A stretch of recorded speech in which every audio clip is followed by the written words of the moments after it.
put it together for Mr. Robert PUNCHUR. Robert PUNCHUR, the new blood. You got it, Robert. Guys, clap for Tom one more time. Your host. Clap for Tom. All right. That's right. The microphone. I'm getting mic'd up. I got it. I'm mic'd up, guys. We're ready to go. Are you guys still excited to be here right now? Oh, yeah. Yes? Awesome. I love the energy in this room right now, guys. Let's get right into it. Like Tom said, my name is Robert PUNCHUR. Sir, do you like it? You approve of the name? Yeah? You don't seem so sure. I say positive. You say all right. I like it. I think it's a good name, man. I'd like it more if my first name was Richard. Oh, some people starting to get it towards the back. Go ahead and say it, sir. What's the first joke? Dick Puncher, ladies and gentlemen. Can you imagine that dude going to a party where you don't know me, hearing someone call out like, yo guys, Dick Puncher's here. You just be like, what? Why? That's It's a silly joke, guys. It's a very silly joke to start us out. Makes me wonder, though, how much of a dick was my ancestor at Ellis Island to get us stuck with this last name? Yeah. So that's how it worked, right, guys? Whenever new immigrants first come to America, if the guy working at Ellis Island couldn't pronounce their last name, it could have been Pincher. That's a helpful addition. Thank you, ma'am. Does anybody else know words that sound similar to words that I'm saying? If so, just shout them out. Yeah, it could have been. It could have been Pincher. No, you know how it actually worked, though? Like, what people would do is they would just give you a new name based on your occupation. Like, if they couldn't pronounce your name, they just give you a new one based on your occupation. So if you're Baker, it was Baker. If you're a blacksmith, it was Smith. If you're a prostitute, then it's Kardashian. You know, it's like, ho-ho! Comedy show, guys. That's a dick joke and a Kardashian joke in the first 2 minutes. Yeah. We are underway. You guys are actually a ton of fun right now. I feel like I don't even need to do jokes. Do you guys want to sing bingo again? I didn't realize when I came here I was competing with bingo, but that's the case. And if you guys are having this much fun here, imagine how crazy bingo is that they chose that over the live entertainment. Insane. You guys could each have your own table in this room right now. It is set up for that.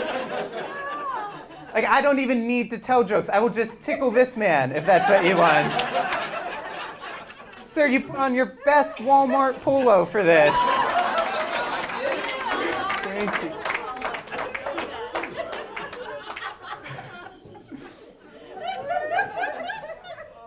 This is good. This is going to be a good night, guys. It's going to be a very good night. Is she crying? Don't shush her. Let her laugh. That's what we're here for right now. Thank you, Tom. Things are happening, guys. The spotlight is adjusted. There you go. All right. See his handsome face? Yeah, look at that face, huh? I am here. Now my spotlight's gone, just like that. What did you do? What are you doing? Dancing in the dark. This is turning into vaudeville. My partner, guys. One more time for Tom. Go ahead. Tom put this all together. Made this happen. Had me come out from New York. I'm not a native New Yorker, by the way, guys. I think there's some telltale signs for that. First one being, when I came up here, I smiled, okay? New Yorker's not going to do that. I've been living in the city for the past 3 years, though. Hardly stabbed anybody, all right? Not very New York. And for the past 2 years, I lived in Spanish Harlem because I'm ghetto, all right? I'm not at all. I'm not even a little bit. And that's fine, because really, Harlem is only dangerous anymore if you're a pretty white girl, which I'm like one training bra away from being. So I would get guys who try to start fights with me sometimes, and I just need to warn them. I'd be like, yo, I make one phone call. The other 4 members of my boy band show up. and we will dance battle the shit out of you, all right? Dance battle the shit out of you. Dance battle or tickle battle, which one do you prefer?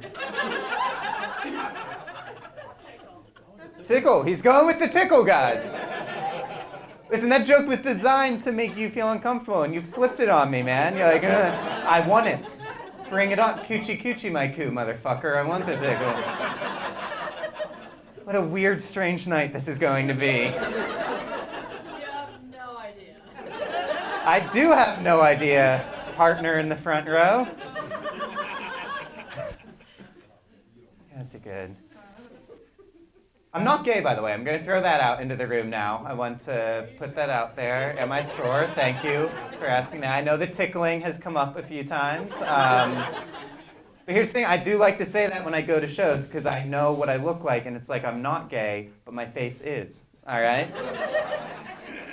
So, like, I've never tongue-kissed a guy, but my face definitely has. It's a gay face. That's the point I'm trying to make. That's a weird joke, all right? That one doesn't even make sense. Listen, I think sometimes comedians, too, say, like, dumb things on stage because we think it's going to get a laugh, but then we worry that maybe that makes you think that we're dumb, and we're not. Like, if you take time and talk to a stand-up comedian, I think you'll realize that we're kind of clever people. Maybe not every comedian. But in my case, I went to New York City for college, finished in just 3 semesters. Isn't that impressive? Yes, thank you for the support there, huh?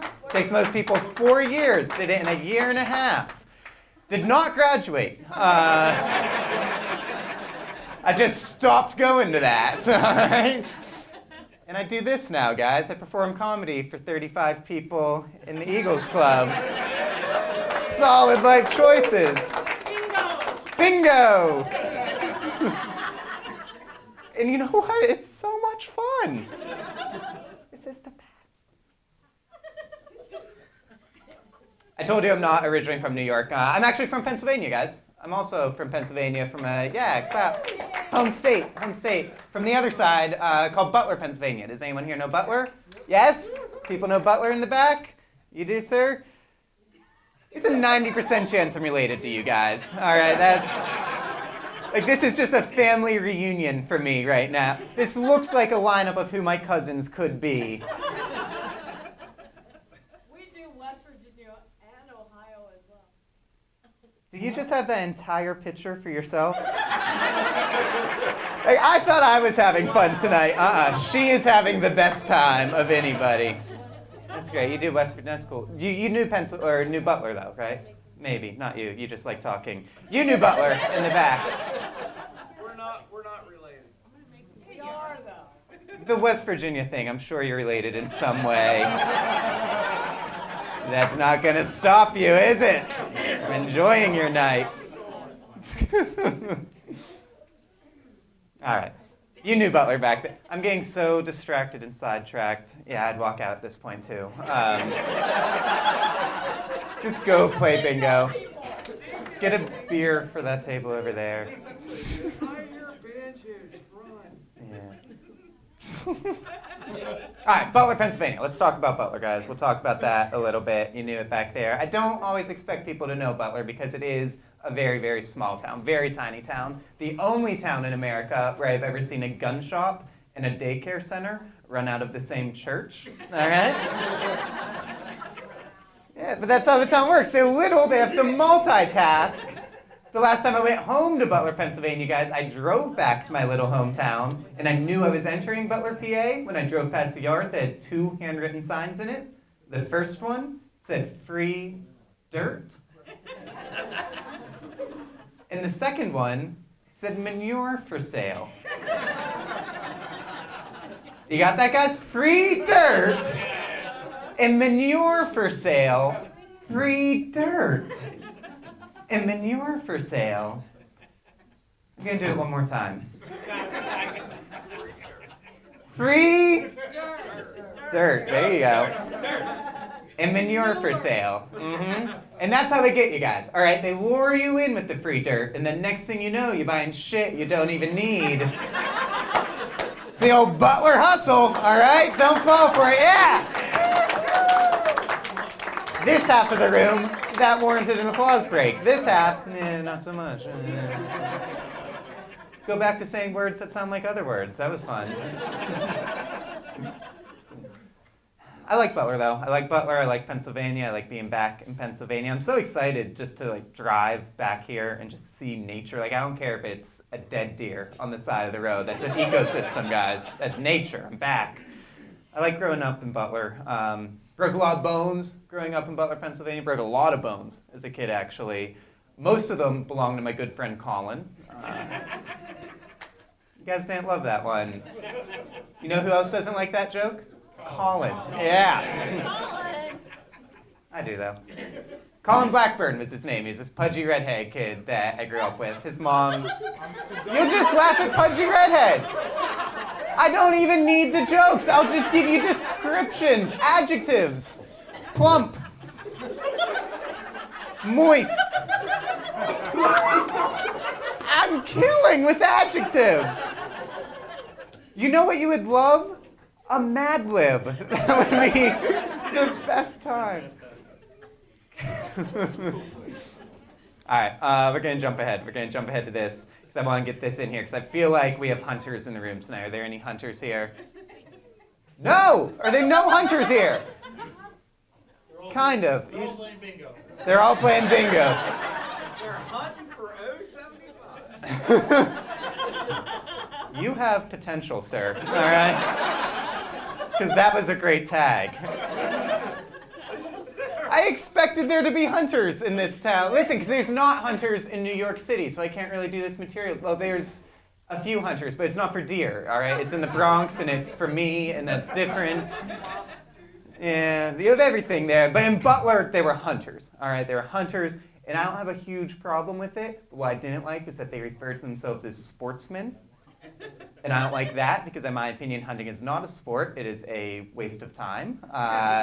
Or a better name for it would be surprise killing. I think, in essence, that's what it is, right? And if it is a sport, then it's the only sport where only one participant knows he's competing. Think about that for a second, guys. The deer doesn't know. I guarantee you, sir, no deer wakes up in the morning, looks at his wife, and goes, hey, honey, I think I'm going to go catch some bullets with the boys before work. And then the wife's like, oh, okay, dear. Do well. That's not how it happens, guys, all right? And not just because deer don't communicate through clever puns, but because the deer doesn't know he's about to be shot in the face. I guarantee you that thought does not cross his mind until after the bullet does, all right? What's a lot more likely is the deer wakes up in the morning, he looks at his wife, and then bang, bang. They're both shot by 50 yards out by an overweight white guy with a mullet and a rifle and an alcohol dependency problem. And then that guy gets to call himself an athlete. And that's not fair, guys. It's not fair, because I was an athlete. I wrestled for 13 years. Thank you. Yeah. I like wrestling. It's a good sport. It was very confusing for me, though, because it is the only sport that combines fighting with competitive cuddling. Only sport where you put on tights and knee pads and you argue with the guy for 10 minutes about who's going to be on top. It's very gay. That's the point I'm trying to make. We circled back around to that.